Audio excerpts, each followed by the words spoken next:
Bon, je commence par une citation d'Émile Zola, dont j'accuse. Je l'ai dit ailleurs, je le répète ici. Quand on enferme la vérité sous terre, elle s'y amasse. Elle y prend une force telle d'explosion que le jour où elle saute, elle fait tout sauter sur son passage.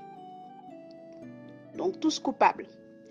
J'accuse le président Senghor d'avoir mis en avant la culture au détriment de la science, de la recherche et du développement, de n'avoir pas servi les intérêts de ses frères, de nous avoir promis qu'en 2000, Dakar serait comme Paris sans nous dire comment serait le Paris de l'an 2000. J'accuse le président Diouf d'avoir laissé gangréner le laxisme, la corruption, la fainéantise, de n'avoir pas assez encouragé le sens du travail, du mérite et du devoir bien accompli, d'avoir promu de bons vivants, épicuriens dans l'âme, qui n'ont rien fait pour améliorer les conditions de vie de leurs frères. J'accuse le président Wade d'avoir mis à la tête de notre pays les plus grands voleurs de l'histoire. Pilleurs sans vergogne, incapables sans limite, leur nullité n'ayant d'égal que leur violence, leur arrogance et leur grossièreté. Menteurs éhontés, que dis-je, effrontés, ils n'avaient à la bouche que le mot milliard. D'avoir promu ministre des incultes qui ne savent même pas définir les fonctions et rôles d'un député. Je veux citer M. Farba Senghor. D'avoir brisé le rêve de millions de jeunes, Barça ou la Barsac, car ils ne croyaient plus en la réussite par le travail. D'avoir encouragé des valeurs telles que le Nyak Diom, le Sambay Mbayan, la triche et le mensonge.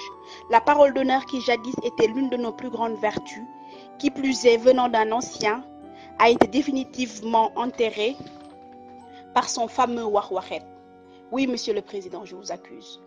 J'accuse le président Sall de n'être ni plus ni moins que la continuité du président Wade. Oui, il a été à la bonne école. Et la rupture annoncée me fait toujours rêver. Après le Goana de son mentor, il nous sort le PSE, Plan Sénégal émergent. Quoi? Mort de rire. Oui, je ris, mais je ris jaune quand on nous parle de PSE alors qu'il y a des problèmes d'eau courante, un minimum vital. Quand il nous parle de RER alors que plus de 50% des Sénégalais s'éclairent encore à la bougie et qu'il y a encore des coupures intempestives d'électricité. Je ris jaune quand on nous parle de CMU, couverture maladie universelle, alors que beaucoup de Sénégalais n'ont pas de document de naissance et que les inscriptions se font sur des registres papier. Non, Monsieur le Président, vous n'avez pas jeté les bases de l'émergence. Non, ne nous dites pas cela, vous insulteriez notre intelligence.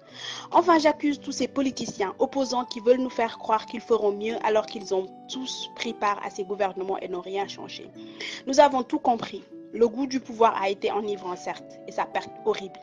Vous voulez votre part du gâteau et à la fin de la traite, lorsque vous aurez assez de lait, vous vous en irez avec nos milliards, laissant le Sénégal et les Sénégalais avec leurs dettes et les problèmes, des dettes que vous aurez contractées en notre nom.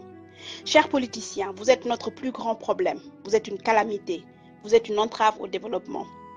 Vous êtes responsable de tous les malheurs du Sénégal et on ne vous le pardonnera jamais. Le jour du jugement dernier, vous devrez expliquer pourquoi pendant que vous rouliez en 4x4, le pauvre paysan de Kédougou, de Fandène, de Fatick, de Matam n'avait pas 50 francs pour acheter du sucre pour sa bouillie. Pourquoi sa femme est morte en accouchant alors que vos femmes accouchent à l'étranger? Pourquoi nos enfants, nos frères sont morts au stade d'Amba Diop alors que vos enfants se rendent au stade Santiago Bernabéu pour le Classico? À mes compatriotes, réveillez-vous. Quand je vois des foules se rendre à leur meeting, j'ai mal. Ils existent parce que vous les nourrissez, vous les galvanisez. Ils vivent de votre sueur, de votre sang. Nous nous en sortirons mieux sans eux, sans leurs mensonges, car le développement du Sénégal se fera sans eux ou ne se fera pas.